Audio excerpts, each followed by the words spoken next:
Dalam rangka memperingati Hari Kesehatan Nasional ke-55, pengurus Ikatan Bidan Indonesia Cabang Sinjai Kamis kemarin mengadakan workshop bertema Ciptakan Generasi Cerdas, Aktif, dan Produktif. Workshop yang dibuka Kepala Dinkes Sinjai Andi Suryanto Asapa ini bertujuan untuk mereview keterampilan dan sikap bidan sebagai upaya peningkatan pelayanan dalam rangka meminimalisir angka kematian ibu dan bayi, serta pencegahan stunting. Melalui kesempatan ini, Kadinkes Andi Suryanto Asapa menilai peran IBI sangat penting dalam menyelesaikan persoalan stunting yang masih tinggi di Sinjai.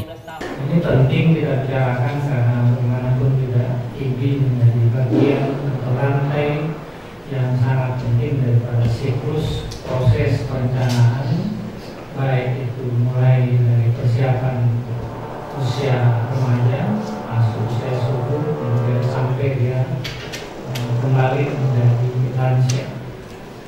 Selain menyinggung persoalan pelayanan kesehatan, di kesempatan ini Ketua IBI Sinjai Duhaniar juga menyampaikan harapan atas dukungan Pemda dalam hal peningkatan kompetensi para bidan. Melalui kesempatan yang berbahagia ini, kami mohon kebijakan dari Bapak kepada Dinas Kesehatan agar sudi memberikan isi secara bertahap kepada bidan kami untuk melanjutkan pendidikan.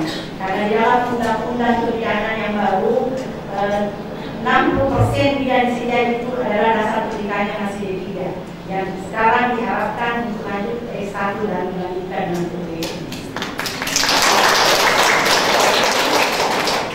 Kedepannya, IBI Sinjai terus berkomitmen untuk melaksanakan tujuan kebidanan lewat upaya preventif promotif dalam memberikan pelayanan kesehatan kepada masyarakat.